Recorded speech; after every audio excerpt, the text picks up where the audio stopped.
Hi guys, ito po ang remembrance na during birthday celebration po guys. Ito po ang pinaghihintay namin na malaking celebration na ang aking mama nung umuwi ako 2022 na yun pala, last pala ang celebrate namin sa kanya guys.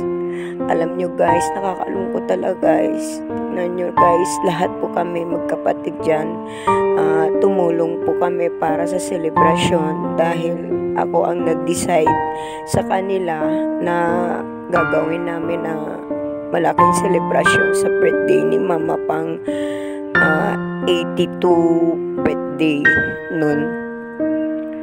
Tapos ito guys, ang pinaka-surprise namin sa kanya guys, malaking celebration at syempre guys, isa sa mga apo niya guys, sinasurprise siya ng pizza, giant pizza. Ayan guys, alam nyo guys, tuwang-tuwa ng mama ko dyan. Grabe ang tuwa niya, sobra, masayang masaya siya guys. Hindi ko guys akalain na bigla lang si mama ko na sobrang hindi naman po siya nakakasakit. Wala naman siyang sakit po. Dahil sobra na lang bigla na lang siya nawala sa amin. Ayan guys, ang saya-saya namin po dyan guys, kasi lahat po kami ng magkakapatid, nandyan po lahat. Kaya ang gusto namin na gawing prinsesa ang aming mama during sa birthday party niya guys. Kaya binihisa namin siya, neherdo namin siya, lahat ginawa namin guys. Binigyan namin sa kanya sa araw ng birthday nung November 20, 2022 po yun guys, nung umuwi ako guys. Kaya ito nung nalaman ko guys na kahapon lang ay nawala na aking mama, hindi na niya po ako nakapaghintay sa pag-uwi. Syempre guys, sa hirap ng panahon ngayon, hindi tayo agad-agad mahagilap ng pang-uwi talaga kasi biglaan po, hindi natin na inasahan, hindi wala din tayong ipon agad-agad. Ayan. And guys, ayan, binuksan na namin yung giant na pizza guys, yung nagbinigay yung isang anak ng kapatid ko, isa sa mga apo ng mama ko. Ayan. Yan ang pinaka-surprise din sa kanya guys. At ako naman dyan guys, gumawa po ako ng cake. 2 cake ang ginawa ko dyan para sa aking mama. At yung iba naman po, mga nahanda kay mama, yung ibang kapatid ko po. Balik tulong-tulong po kami dyan sa pang birthday ng aking mama. Ayan na po, ready na po ang aming prinsesa guys. Magmamarch na po ang aming prinsesa guys. Nakakaya guys kasi hindi ko matanggap guys.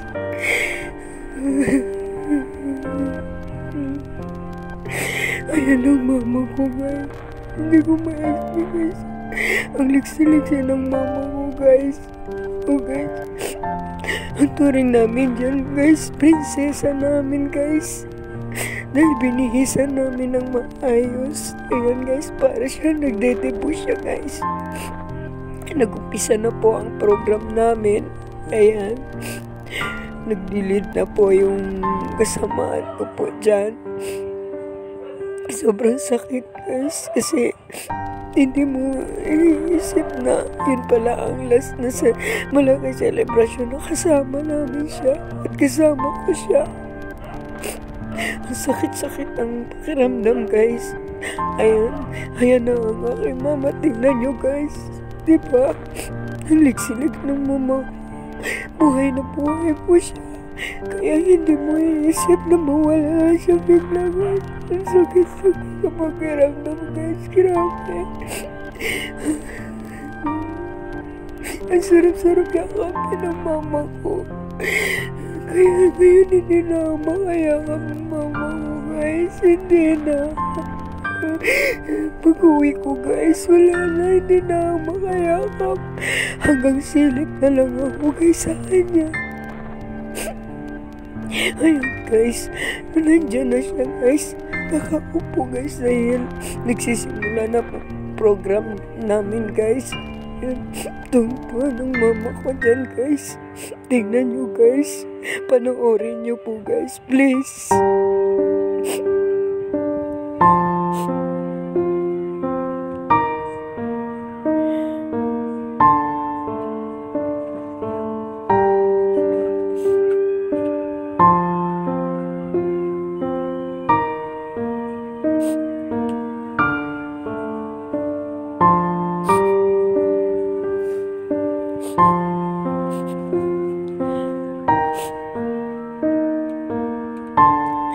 Ayan guys, natutuwa kami sa kanya guys dahil ang dami nagsasaya flying kiss daw po. Nag-flying kiss ang aming prinsesa guys. Sakit. Mama, I miss you. Ayan guys. Turing namin sa kanya guys. Prinsesa siya sa araw ng birthday niya guys. Ayun guys, tingnan nyo. Ang ganda-ganda ng mama ko sa araw ng birthday niya.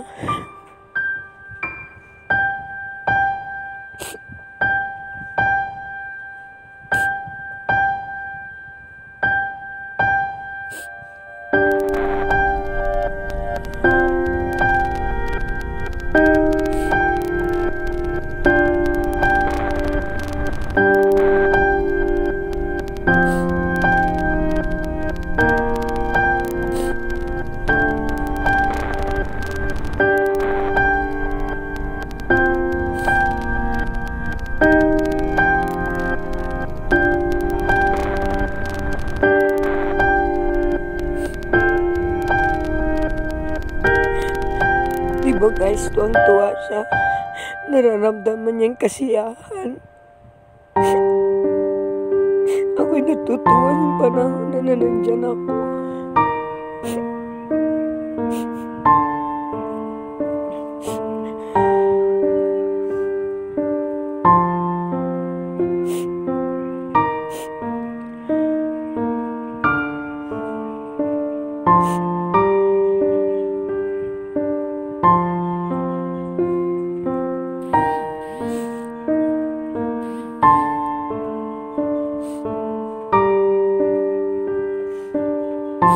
Ayan guys, ako po yan naka-yellow dyan, nagsasalita guys. Nagpe-prayer po ako.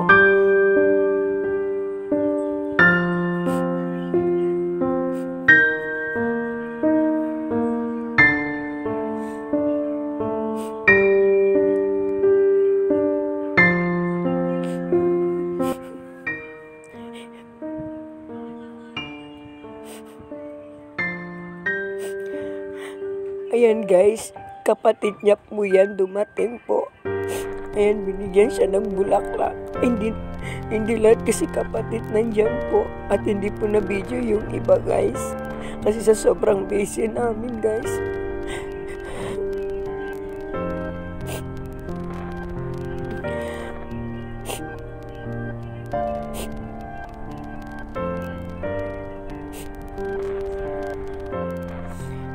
Ayan guys, ang pangalawa kong kapatid po, panganay, sinasayaw niya yung mama ko. Sobrang sakit guys, grabe. Tingnan nyo guys, ang liksi-liksi ang prinsesa namin.